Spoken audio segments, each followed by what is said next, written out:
My name is Emma. I am 35 years old, and life has not been easy. I have 2 children, Lily, who is 11, and Ethan, who is 7. They are my whole world. Everything I do is for them. I lost my mother when I was very young. A few years later, my father had passed away too. I thought I had faced the worst, but life was not finished with me yet.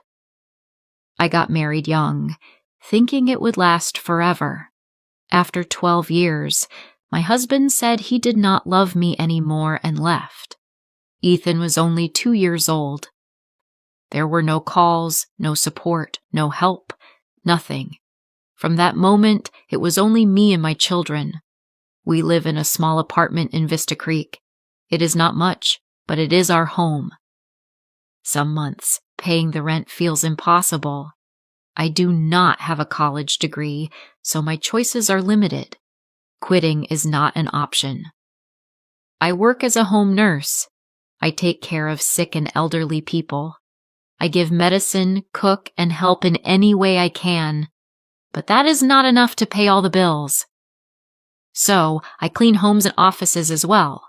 No company, no agency, just me. I work long hours, sometimes late into the night. I scrub floors, clean bathrooms, and take out the trash. Some people are kind, some are not. Some do not pay fully. Still, I continue. My children depend on me. Food on the table, clothes on their backs, a roof over our heads. Even on days when I am sick, exhausted, or sad, I keep working. At night, when they finally sleep, I watch them. I hold their small hands, kiss their foreheads, and whisper, "One day, we will have a better life." This thought keeps me going. Then, one night, everything changed. It was raining heavily. I had finished work and was walking home with Lily and Ethan. The streets were empty, and the wind was very cold. Lily held one hand, Ethan held the other. "Mama, I am cold," Ethan whispered. I pulled him close and wrapped my scarf around him. "Almost home, my dear, almost home." Then a bright light appeared. There was a loud crash. Everything went black. When I opened my eyes, I saw a blue ceiling. There were beeping machines and the smell of medicine. I was in the hospital. Panic filled my chest. My children, where were they? A nurse came quickly. "They are safe," she said gently. "Do not worry." I could not stop crying. Minutes later, the door opened. 2 small figures ran in. "Mama!" they cried, hugging me tightly. Holding them, I felt both relief and fear. Then the doctor arrived. His face was serious. "Your leg is broken," he said. "You need surgery and weeks of rest." "Rest," I whispered. "I cannot rest. I have work. I have rent. I have my children." He shook his head gently. "Right now, you need to heal." Then came more bad news. The cleaning supplies I borrowed were ruined. I had also accidentally damaged the front of a luxury store. They said I owed $25,000. $25,000? I could not breathe. That night, after the children slept beside me, I cried quietly into my pillow. I did not know how we would survive. Then, something unexpected happened. The next day, my story was shared online.